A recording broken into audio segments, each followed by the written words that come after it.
Olá, pessoal! O episódio de hoje vai abordar o tema dos responsáveis pelo aquecimento global e pelas mudanças climáticas.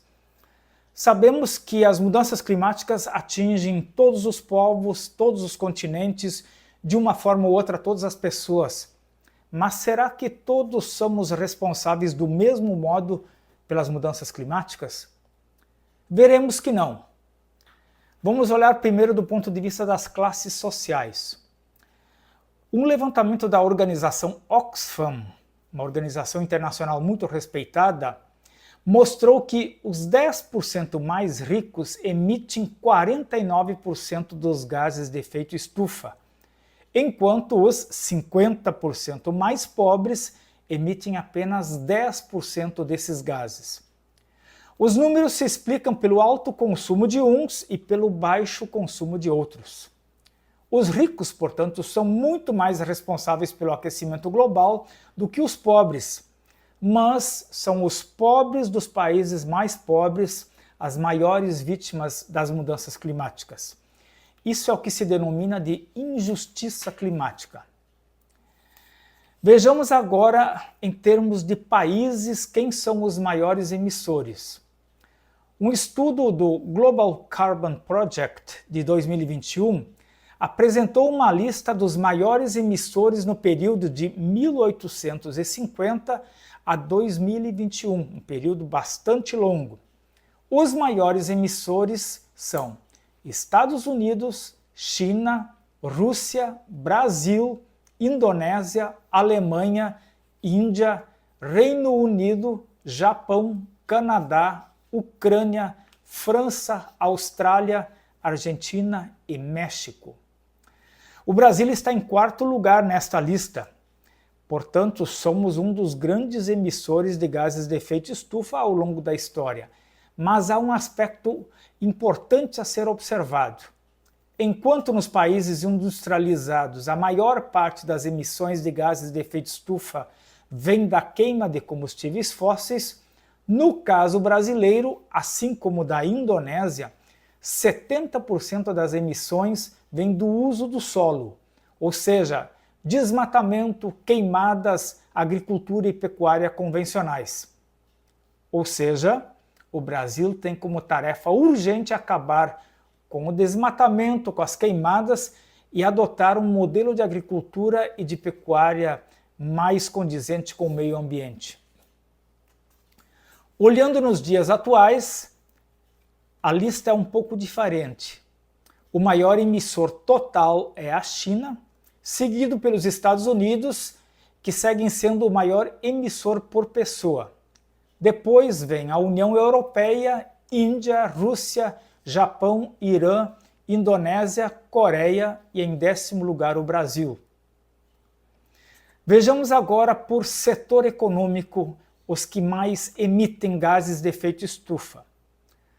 No plano mundial, conforme vocês veem na tela, um primeiro aspecto a ressaltar neste gráfico que vocês veem é que mais de 70% das emissões de gases de efeito estufa vem do setor de energia, seguido por 18% do uso do solo, agricultura, pecuária, silvicultura, 5% vem dos processos industriais, diretamente falando, e 3% do lixo. Considerando esta divisão bem geral dos setores econômicos, cabe detalhar alguns aspectos. No caso dos 70% de emissões associadas à energia, cuja maior fonte continua sendo o petróleo, 24% dessas emissões estão relacionadas ao uso de energia na indústria, 17% em prédios residenciais e comerciais e 16% em transportes. Nos 18% de emissões ligadas ao uso do solo, a pecuária sozinha responde por cerca de 6% e os fertilizantes e o manuseio do solo na agricultura por 4%.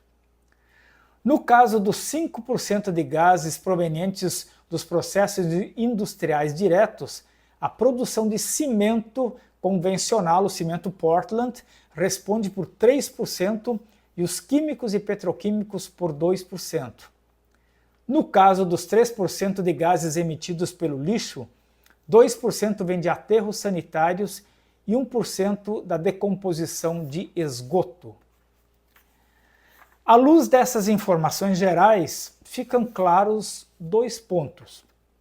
O primeiro é que, para frear o aquecimento global, a urgência central é tornar a economia sustentável, acelerando a adoção de energias limpas, substituindo petróleo, carvão e gás mineral por energia solar, eólica, hidrogênio verde, álcool, entre outras energias limpas. Isso em todas as cadeias produtivas. Além disso, especialmente em países como o Brasil, acabar urgentemente com todo o desmatamento, os incêndios florestais e migrar para práticas de agricultura e pecuária regenerativas. No ramo da construção e das obras, é preciso passar a utilizar práticas condizentes com a natureza, substituindo, por exemplo, o cimento tradicional por um cimento com menos impacto climático. O lixo deve ser reduzido e descartado corretamente também dentro dessas medidas. O segundo ponto é que não há saídas individuais. Nossas boas ações individuais são muito bem-vindas, mas a solução passa pela política, por políticas públicas de longo e de largo alcance. E isso depende de governos pressionados, apoiados pelos cidadãos. São as políticas públicas que estão detrás do aquecimento global. E somente políticas públicas adequadas poderão impulsionar um novo modelo econômico e levar bilhões de pessoas a um novo modo de vida compatível com a estabilização do clima.